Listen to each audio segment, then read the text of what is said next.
안녕하세요. 저는 보성 싱싱농원의 김소영이라고 합니다. 실은 저 같은 케이스는 30대 초반에 귀농을 해서 지금 현재 한 12년 정도 됐는데요. 남편과 둘이 시작을 했다가 지금은 직원들을 5명 두고 열심히 농촌의 문화와 가치를 알리는데 한 획을 그으려고 하지만 아직까지는 열심히 시도 중에 있고요. 그래서 저희가 1차부터 2차, 3차 하는 말 그대로 소위 6차 산업 농업을 지향하고 있습니다. 현재 저희 같은 경우에는 귀농해서 둘이 시작을 했는데 초반에는 지금은 작물이 딸기였지만 초반 같은 경우에는 토마토로 시작을 했다가 중간에 저희 농원 그 입지상 체험하고 또 잘 맞겠다는 부분들이 많아서 중간에 이제 전향한 작물을 바꾼 케이스고요. 그러면서 이제 1차 생산물인 딸기를 가지고 체험도 하고 그다음에 크리스마스 시즌에는 그거 가지고 케이크 키트도 만들어서 우리 딸기가 많은 분들에게 사랑을 받을 수 있게끔 만드는 상품을 계속 꾸준히 제작하고 있고요. 이제 올해 같은 경우는 저희가 딸기 제품 가지고 딸기 시리즈들이 쭉쭉 나왔었는데 그 중에 하나가 딸기 잼은 기본이고 딸기 농장이다 보니까 그 딸기 잼 플러스 딸기 블렌디드라고 해서 우리 손님들이 알고 계시는 딸기 청이에요. 그 부분은 이렇게 코로나가 터지면서 어떻게 보면은 저희한테도 굉장히 선물 같은 감사한 상품이에요. 왜냐면 말 그대로 효자 상품이거든요. 코로나 시국에 직원들 월급을 줄 수 있게끔 해줬던 구조를 만들었던 상품이다 보니까 딸기 블렌디드 같은 경우에는 딸기 원액 플러스 저희가 이제 그거를 유통하면서 집에서 아이들 충분히 딸기 우유나 딸기 에이드, 딸기 요거트를 타 먹을 수 있는 그런 이제 원재료로 이렇게 만들어서 들어가다 보니까 그 상품이 코로나를 조금 버티는 데 중요한 역할을 했었고요. 지금 현재는 이렇게 전국으로 체험 키트가 저희가 만든 그 시트부터 해서 생크림이 베이커리까지 있다 보니까 전국으로 체험 키트가 납품이 되고 있는 상황입니다. 어떻게 하다 보니까 12년이 흘렸는데 이제 뒤돌아보면 사실은 굉장히 시간은 빨리 흐른 것 같아요. 그런데 그럼으로써 농촌에 있다 보니까 이것저것 많이 함으로써 저도 이제 저의 영향도 들어가 나가고 손님들이 오셔서 말 그대로 편히 쉴 수 있는 그런 공간을 제공을 하고 있습니다.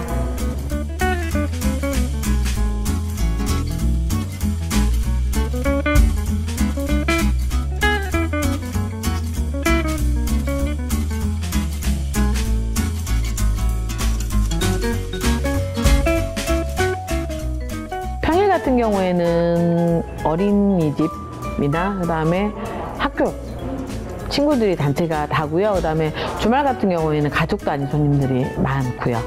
현재 그래서 작년 12월부터 올해 3월까지는 주말에만 해서 한 13,000명 정도 다녀갔어요. 왜냐면 사실은 전남권에서 주말 체험 농장 하는 데가 정말 없어요, 많이. 그런데 저희는 그거를 반대로 생각을 해서 주말 손님을 좀 받아서 했던 게 이제 입소문이 나기 시작하면서 실제로 저희가 딸기 시즌 체험 때에는 일주일에 한 번 네이버에서 오픈을 하는데 광클릭이라고 하죠. 엄마들 사이에서 그때 오픈이 돼서 예약을 못하면 굳이 못 온다는 말이 있을 정도로 감사하게끔 그래서 현재는 그렇게 운영을 하고 있어요. 딸기 체험 같은 경우도. 저희 보통 딸기 체험한다고 하시면 많이들 궁금해 하세요. 저희 딸기 체험 같은 경우에는 1,300평 규모로 현재 하고 있고요. 모두 땅에 이제 닿지 않는 수경 재배를 고수를 하고 있으면서 딸기 재배를 하고 있는데 저희 딸기 체험 할 경우에는 손님들이 직접 팩에 담아가고 코로나다 보니까 시식을 못해서 이제 종이컵에 이렇게 조금씩 담아가는 형태로 해서 현재 이루어지고 있고요. 그 손님들이 딸기 체험만 하고 끝나시고 가신 분들도 계시고 직접 그 딴 딸기를 가지고 이쪽 매장 방문하셔가지고 딸기 음료도 즐기시면서 딸기 케이크도 만들고 현재 그렇게 베이킹 체험을 운영을 하고 있습니다.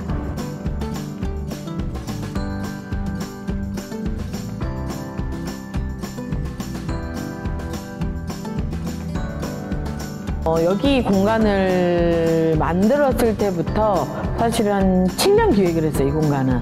여기 공간 만들기 시작하면서부터 전국 팔도로 한 1년을 돌아다녔었고 이 건물까지 저희가 설계 직접 다 했거든요. 그러니까 사실 어떤 분들은 오셔가지고 누가 막 설계를 했냐고 하시는데 그 설계해 주신 분은 저희가 그려질 거에 그냥 펜만 잡았을 뿐이에요. 벽돌 한 장 한 장부터 있고 저희가 다 직접 알아보고 다니면서 그랬다 보니까 그래서 이런 결과물이 사실은 나왔어요. 그래서 이 공간을 어떻게 나오냐고 생각을 하면 저희도 몇 년 동안 체험을 하면서 손님들이 먼 곳에서 온 손님들도 있고 가까운 손님들이 1년에 딱 한 번 오는 그 딸기 체험에 편안히 쉴 수 있는 공간이 필요하다고 생각을 했었어요. 그래서 설계하면서부터 고객님들이 와서 어느 정도 엄마 아빠도 편히 즐길 수 있는, 그리고 바닥에 흙이 묻어도 전혀 눈치 보지 않는 그런 깨끗한 환경에서 베이킹 체험을 할 수 있게끔 저희가 이제 설계가 들어가다 보니까 어느 때보다 더 많은 분들이 그래서 찾아주시는 것 같아요. 재방문율도 높고요. 아이들이 사실은 봄, 가을철 되면 저희가 이쪽으로 해서 폴딩도 문이 열려요. 엄마 아빠들은 체험 와서 충분히 쉬어야 된다고 생각을 하거든요. 주말이다 보니까. 주중에 우리 아이들 위해서 열심히 돈을 벌었잖아요. 그러면 쉼이 필요하다 보니까 차 마시면서 여기 주는 안락함이 저희는 포인트예요. 저수지 뒤편으로 해서 감싸주는 맛도 있고 이 앞에서 아이들이 놀거든요. 그러면 우리 부모님들은 이 공간에서 아이들 뭐 위험 부담 있는 어떻게 위험한 구조물이 없다 보니까 그거 보면 차도 마시고 아이들은 즐기고요. 농촌에 왔었으면 흙을 받는 건 당연하고요.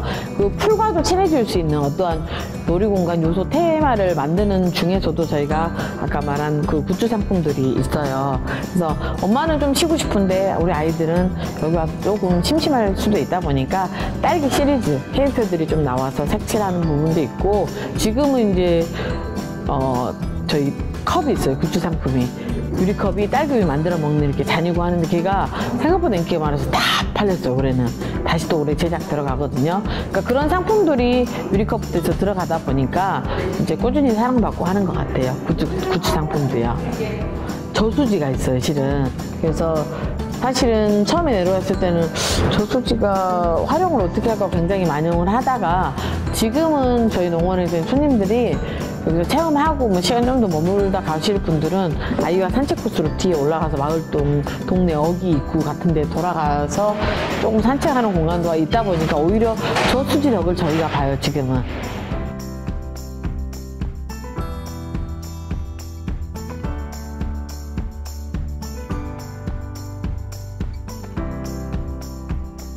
전국에서 아마 딸기 농사 지으면서 빵까지 한 데는 저희까지밖에 없을 거고 자부를 해요, 실은. 그러니까 뭐 소위 말해서 주먹구구식으로 해서 그냥 뭐 제빵 경영 없이 만드는 게 아니라 저는 직접 정식 제빵 경영이 있는 직원들 채용을 해서 만들다 보니까 거기에 원천은 사실은 딸기예요. 딸기를 만들어서 최고의 금액과 그 다음에 품질을 어느 정도 나의 농원의 퀄리티를 올리는데 케이크라고 생각을 했어요, 저는. 그래서 어떻게 보면 객단가도 크죠, 훨씬. 그래서 베이커리는 필요했던 부분이고 그 부분을 이제 저희도 굉장히 고민을 많이 했었는데 지금은 현실화가 돼서 거기서 만든 시트부터 해서 생크림 직접 만들다 보니까 손님들이 이 집의 시트는 다른 데보다 촉촉하고 많이 달지 않다. 그게 포인트입니다. 그만큼 건강하고 좋은 재료를 쓰다 보니까 이 부분들이 엄마들이 집으로 가져가서 바이럴 마케팅이라 하고 입소문 내주세요.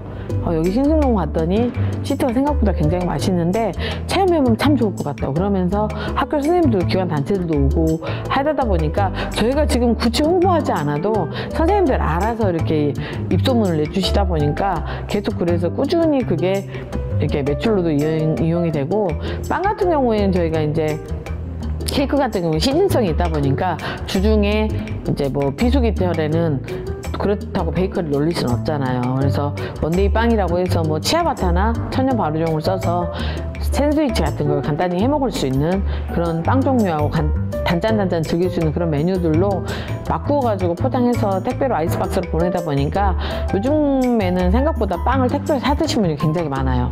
그래서 뭐 이렇게 행사 한 번씩 하면 일주일치 냉동해놨다가 에어프라이기에 돌려 드시는 분도 많고 하다 보니까 그 부분에서 또 포인트 잡고 뭐 매출이 나오는 경우도 있고요. 그래서 택배 발송도 지금 현재 계속 꾸준히 하고 있어요. 월수금해서요.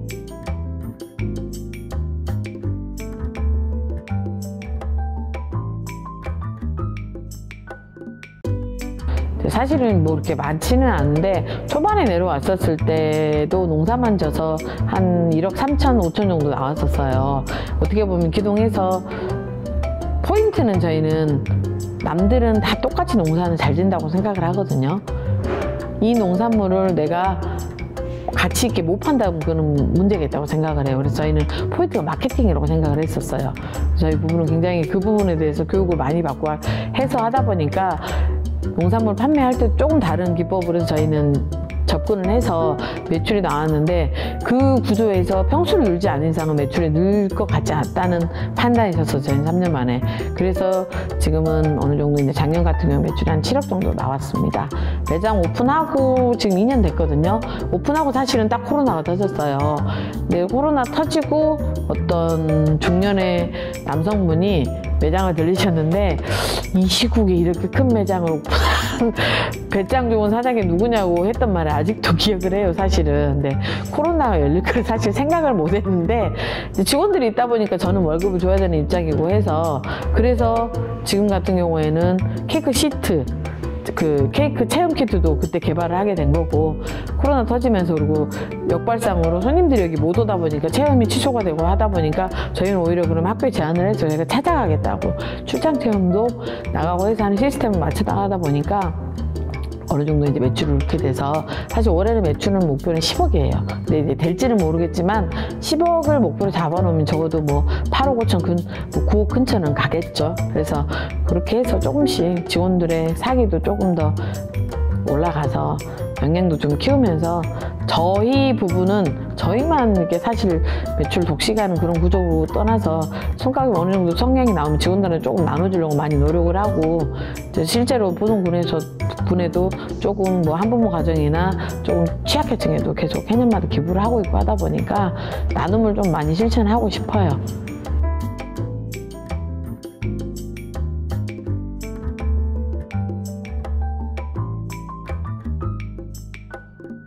남편 같은 경우에는 소프트웨어 쪽으로 해서 이렇게 공학도 출신이다 보니까 이제 불법 소프트웨어 단서가로 다니는 쪽 다녔었고요. 저 같은 경우에는 전혀 상관없는 금융권 쪽에서 은행권 대출 심사 담당을 했다 보니까 이제 이쪽하고는 연계가 없죠. 그런데 뭐 지금 많이들 여쭤보시는 게, 사장님이 이 모든 걸 어떻게 다 아냐고 물어보는데, 다 하는 건 맞아요. 빵까지도 직접 다 만들 수 있고, 왜냐면 만들어야지 직원들도 똑같이 보고 배워서 하거든요. 그러니까 초반이다 보니까 저희도 지금은 중소기업으로 가는 그쯤 단계예요. 성장통 아닌 성장통을 겪고 있는 것 같아요. 업무 분장이 지금 되어 있고 매뉴얼을 만들어가고 있는 시스템이다 보니까 여기서 또 얼마나 더 성장할지는 모르겠어요.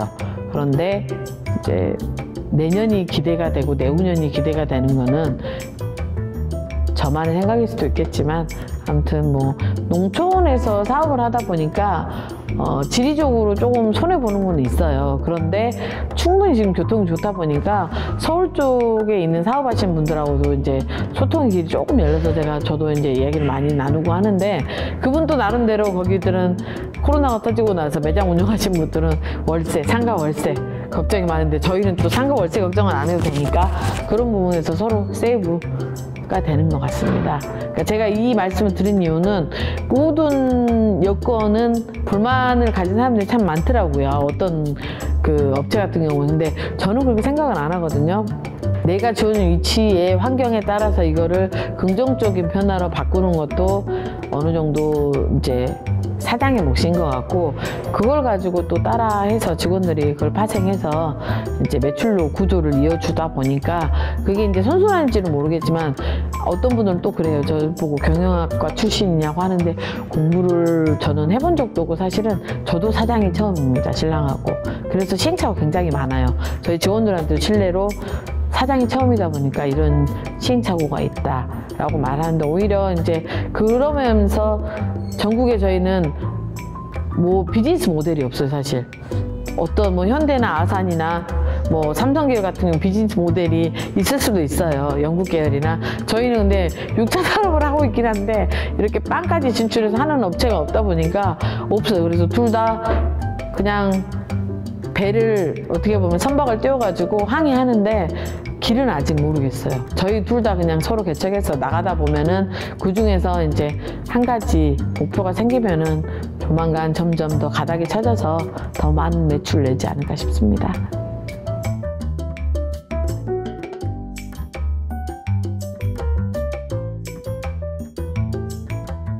벤치마킹 오시거나 이제 이렇게 문의 오신 분들이 굉장히 많아요. 그런데 사실 지금은 여건상 기관을 통해서 벤치마킹 오신 분들한테만 제가 어느 정도 이렇게 말씀을 드리냐면, 저희 농원 입구 초입에 400평 땅이 있어요. 지금 씨를 유채꽃이 뿌려놨거든요.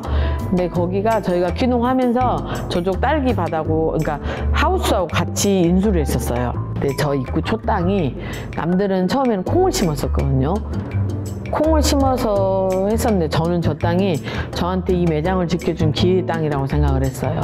동네 여기다 보니까 오다 가다 손님들에게 조금이라도 이쁘게 보이게끔 하려고 해바라기 씨를 심었거든요.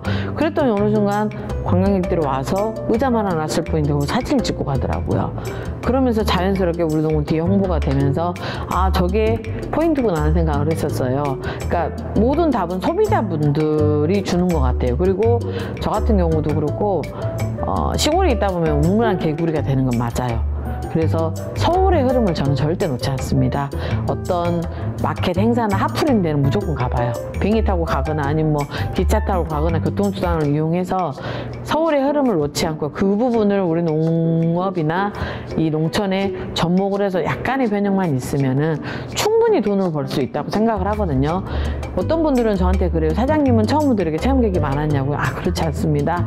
저희 저쪽 하우스, 비닐하우스에서 기존에 쓰던 주인이 육묘장을 썼던 쓰레기 더미 있는 데를 저는 치우고 50평을 거기다가 그 농자재 기구 안 쌓아놓고요. 거기서 패전선 테이블 있죠. 한전에서 쓰는 그 테이블 활용해서 테이블 깔고 2명이서 시작했던 게 지금 이렇게 됐어요. 그러니까 처음에 시작이 굉장히 힘들어요. 몇 년 동안은. 매출도 연결되지 않고. 근데 그 부분을 조금 잘 넘기면 적어도 15년 정도는 해야지 전문가라고 하지 않을까 싶어요. 15년 해보지 않고서는 사장님 이게 안 되네 안 돼 하는 거는 저는 핑계라고 생각을 하거든요. 그만큼 하나가 이제 본인이 생각하는 거 있으면 여건을 따라서 내 성향에 맞게끔 고쳐 나가는 게 최고의 현실이 아닐까 싶습니다.